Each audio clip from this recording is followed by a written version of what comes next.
So alive, who would you pick alive?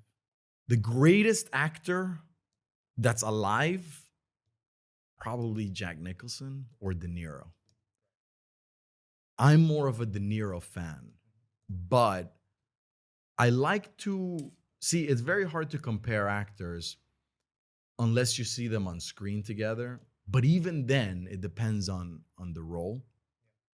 They did this movie together, De Niro and Nicholson. And Nicholson was more interesting in one particular scene that I can think of.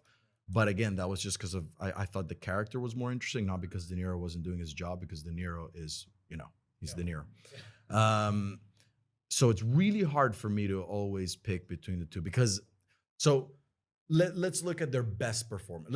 Let's look at it that way. That's a way better analysis, I guess, because there's a lot of actors out there that you could judge them on one movie and I'll be like, wait. Well, let's talk about the best he's ever done. What is De Niro's best?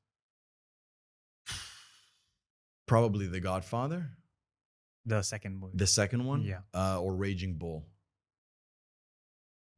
Not many people would put Godfather Part 2 actually as De Niro's best performance, right? They would rather put Taxi Driver or they would put Raging Bull as well. Actually, the thing is that Taxi Driver is unbelievable, obviously. The reason why I love Godfather Part 2 is because he took Brando's character, making it his own while staying true to the evolution of what he would become at the end. It is brilliant. It is so true and honest.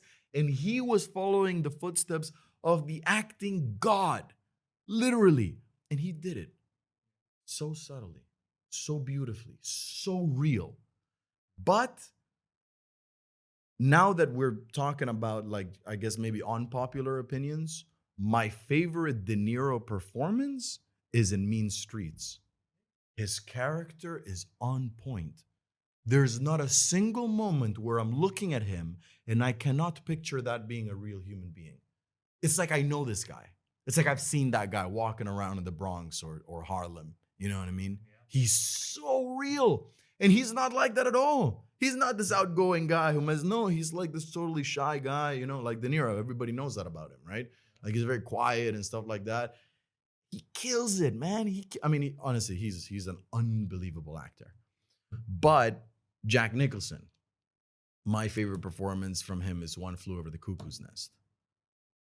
And it's very hard to find a performance that's better than that. It's so, besides Brando, of course, it's so unbelievably good. Honestly, I cannot even describe with words right now because it would take too long if I get into that, of how surreal that guy is playing McMurphy. McMurphy, I think is his name. Anyway, man, it's so beautiful. Everything he does. When he gets to the doctor's office and they analyze him and they're like, "Well, you don't look crazy," and he's like, "What do you want me to do, doc?" And then he's like, "Man, he's so good. He's so good. I love him, man." And no, dude, there's a lot of amazing, brilliant actors there nowadays. So many. Yeah. It's interesting. You mentioned comparing actors when they actually are in a scene together. And the one scene that really stands out for me is the movie Heat with Al Pacino and Robert De Niro. And they only meet twice in the movie, and once in the middle and once in the end. And the once in the middle is like this coming together of the two greatest actors of their generation. Yeah. And they were both fantastic. So man, when I'm getting the goosebumps just talking about these scenes. It's so beautiful, man. Man, imagine seeing everybody was like, wait. There's a movie coming out with Al Pacino and De Niro. Well, we're watching that. No matter what, you're watching that movie. And I thought that was incredible. Yeah, to have both of those actors who are extremely influential. When you were growing up wanting to be an actor, if you were born in like the 60s onwards, you would either be a De Niro or a Pacino. So yeah, definitely. I love Al Pacino, man.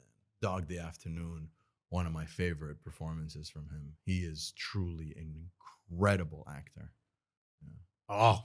Yeah. On it. Yeah. He's big influence on a lot of work I've done before.